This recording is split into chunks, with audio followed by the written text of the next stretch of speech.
Okay, looks like, oh, there we go. Got it. Hey everyone, this is Carrie Beck with Homeschool Coffee Break, and we are here on Memorial Day weekend. Yes, I know it's a holiday, but I missed last week. I just want to make sure that we were here to help you because Homeschool Coffee Break is all about giving you the confidence to quit the overwhelm and be able to take that homeschool coffee break that you so deserve. What are we going to talk about today? We are going to talk about can't even think how to create a better homeschool. I'm just trying to make sure that we are here. All this tech stuff and trying to make sure that all of it goes okay because I'm in Zoom because some of y'all don't like Facebook. And so, what I want to do is go through just a few ideas to give you a better homeschool.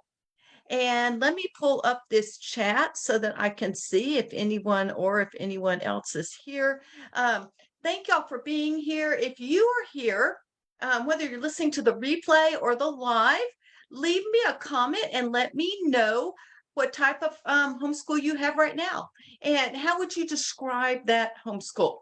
I would love to hear what that is because I would love to be able to help you make it even better.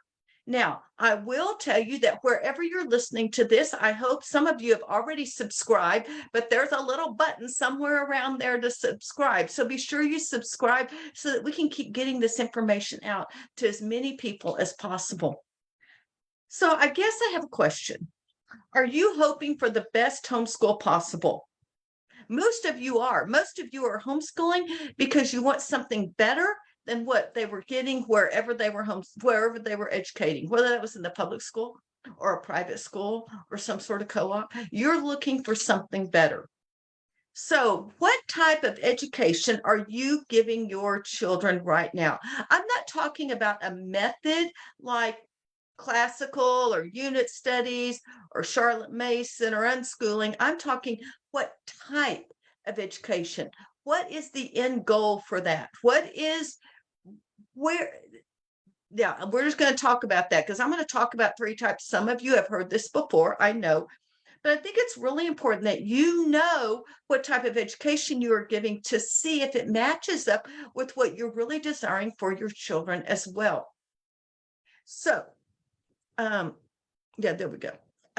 What I want to do is describe those three types, and then I'm going to give you four tips, it looks like, to be able to give your kids a better education. All right, the three types of education, and like I said, some of you have heard this before, but I think it's really important that we know. The first is a conveyor belt education. It teaches our kids what to think. They all get on at the same little stage. They're all tested the same way, same activities.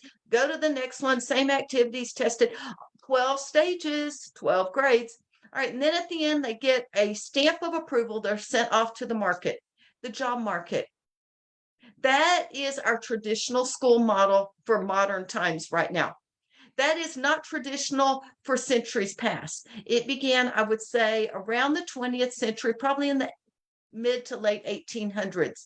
And Charlotte Mason was appalled at what was going on. And that's why so many of you follow her, because she is going against that system. She felt like kids were valued. And so we need to look at that. If you are, the other thing about this, that system teaches your kids what to think, to be compliant, and to just use textbooks and just regurgitate information. They're just learning what. The second one is a professional education. It goes beyond that. It's sort of like a competitive conveyor belt. And this is what we see in the university models. We see this in trade schools. We see this in upper education. We still aren't teaching our kids how to think. We're teaching them when to think. So if they go to med school, they learn, what do we do when this happens?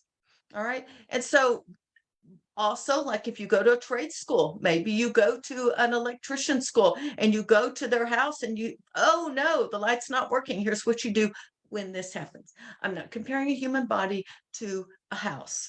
I'm just saying those are similar types of education. So professional education trains our kids for careers and to retire. The last one is leadership education. This is where we teach our kids how to think, critical thinking, how to think for themselves, how to think biblically. And when I discovered this 5 years into our homeschooling journey, for those of you that don't know, we homeschooled for 10 years. When I discovered this 5 years into our homeschooling journey, I was like, that is what I want. I want my kids to know how to think critically, how to think biblically, and make wise decisions from the Bible when they leave our home. And so for the rest of our homeschool years, that was the type of education. So leave something in the comments or wherever you're listening to. Let me know, what type of education do you want for your kids? Now, you can use those methods like Charlotte Mason, classical unit study, unschooling. You can use all of those because there are some specific things that are true of leadership education. And those are things that you can give your kids with any of those methods. You need to take a step back. What type of education do you want to give your kids?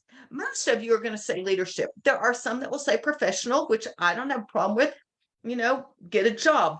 We need to realize the conveyor belt was set up to get kids to where they would go take a job.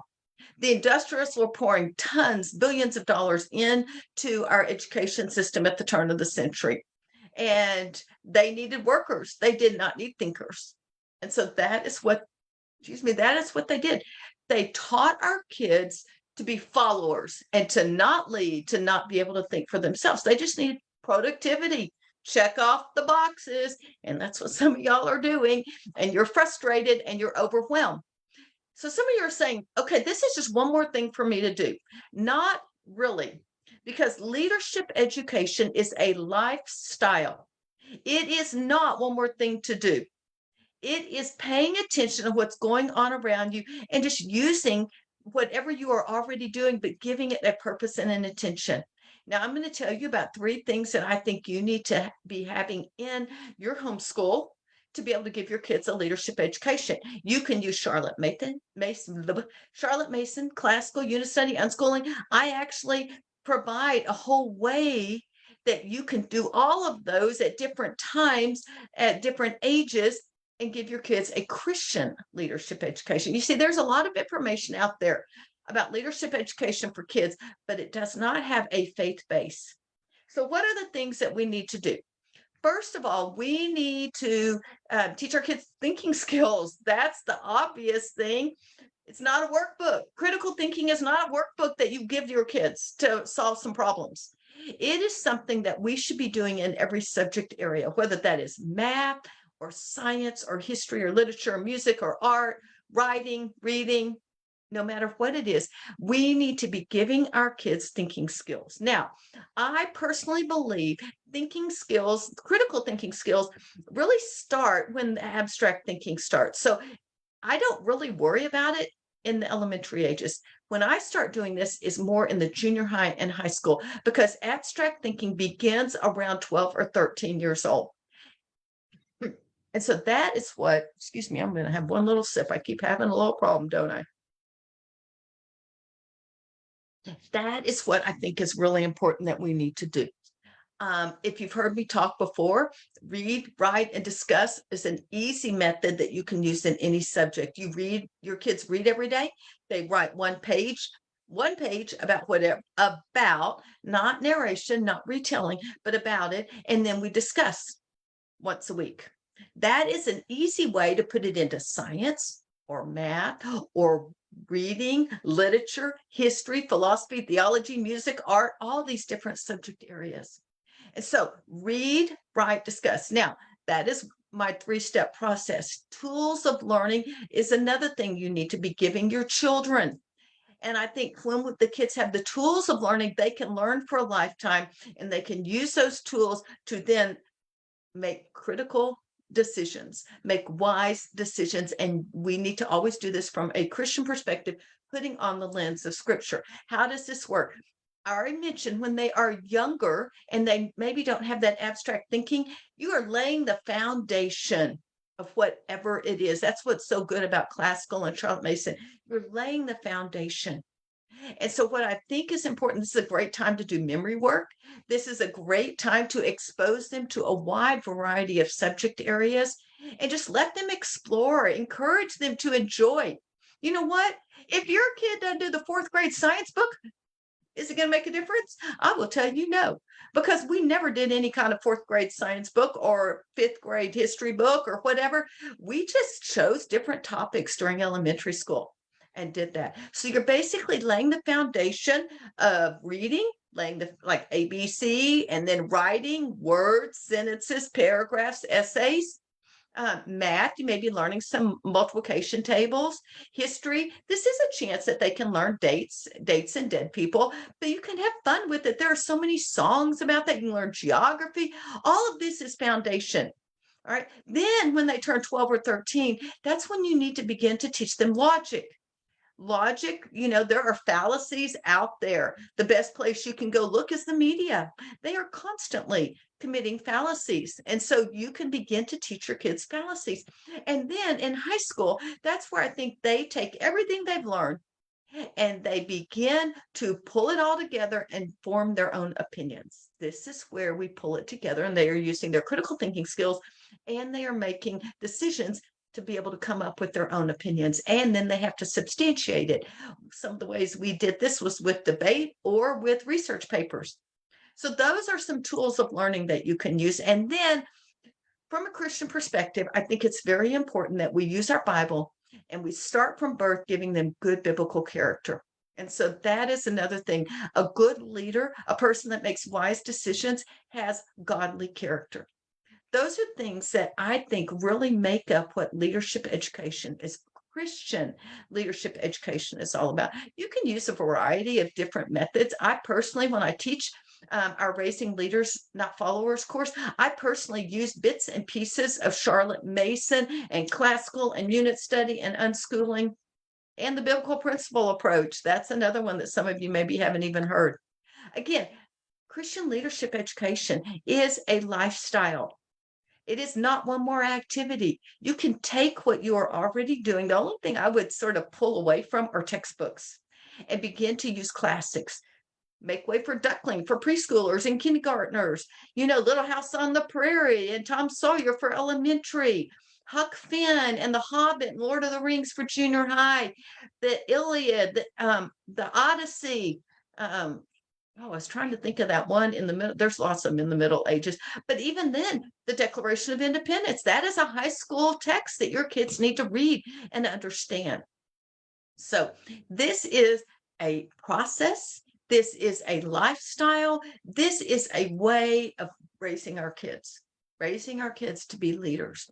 I personally believe when you have this purpose and you know that you can get off of that conveyor belt and you can do things differently and you have the confidence. And how do we gain confidence? This is where I want to close. It is in our faith.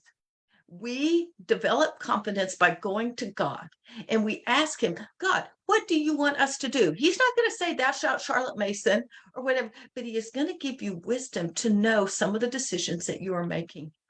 And when he does, follow it and quit doing all that extra stuff that's overwhelming you. Just follow his leading. Someone has told me that our Raising Leaders course, the difference between that and all the other ways to homeschool is faith. Carrie, you're always encouraging people to go back to God and know what is God's will for your family. And that way you can do things differently. You don't do things differently for different sake. You do things differently so that you do things better. You actually do the best for God. And that's what we want to do. So I believe when you're always going to God, it will reduce the overwhelm. You'll be sure of yourself. And then you will have a purpose for all those educational activities and say no to everything that doesn't line up with what God's calling you to do. Now, I do want to tell you that right now we have opened our Raising Leaders course. It will not have a brand new opening till next May. We may have a few little flash sales, but right now we're having our summer class. It actually begins a week from today on June 5th. And if you would like to join us and learn more about raising leaders and not followers, you are welcome to do that. I know some of you might be listening to this after the time. And if that's the case, you can still get on our wait list and you'll get notified of whenever we have openings. But June 5th on Monday will be our first week of classes. This week on June 1st, we will have a group coaching call. And everyone that signs up, we're going to have a coaching call for you. And we're going to make sure that you get started off on the right foot. The other thing cool, if you are listening today on Memorial Day, if you're not, so sorry, and you sign up today before midnight, you can get our little Memorial Day weekend bonus. And that is our Patriotic Holidays bonus unit study. And what we have is we have 3 unit studies. They're a total of $45, $15 each. And you will get a unit study on Flag Day, June 14th, Independence Day, July 4th, and Election Day over there in November, first Tuesday of each November. There are other election days too, but that's the one for this year. All right. You can go to howtohomeschoolmychild.com/RLNF for Raising Leaders, Not Followers, and see whatever we have there. It will take you, if this is already closed, it'll take you to the web page. I mean, the wait page.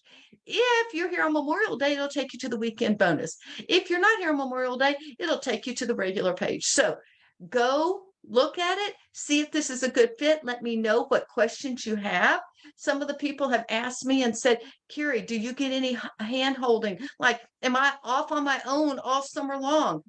No, it is 6 modules, 6 weeks of courses, but here's what we do. Week 1, module 1, week 2, module 2, week 3, break. Implementation. We give this to you in bite-sized pieces so that you can begin to implement it. So you do 2 weeks of study, and then the third week, you actually implement some of the things that you've been learning. Then week 4 and 5, modules 4 and 5, and then another implementation. We want you to see results. We're not trying to just shove things in your face. We want to see you. And I have moms like Laura Cruz who says, Carrie, after I took your course, my mindset changed, our routine changed, and my kiddos love their new teacher. Another one of our, Helen, she said, and she's from England, she says, Carrie, I was really skeptical. After I got it, I wasn't so sure. And I thought, did I make a mistake? And I really wasn't sure. And you know what she said? After module 2, I knew I was in the right place, and it has made a huge difference in our homeschool. In 2 weeks, it made a huge difference in her homeschool. So if you want to join us June 5th, go ahead. The description, wherever you're listening to this, should have the link so that you can go ahead and listen to this. And if we have questions, I'll take them, but I don't really see any right now. And I was sort of trying to see. Nope. Okay, well, thank y'all so much for spending time with me. I am Carrie Beck with Homeschool Coffee Break. We want to quit the overwhelm so you can take a coffee break.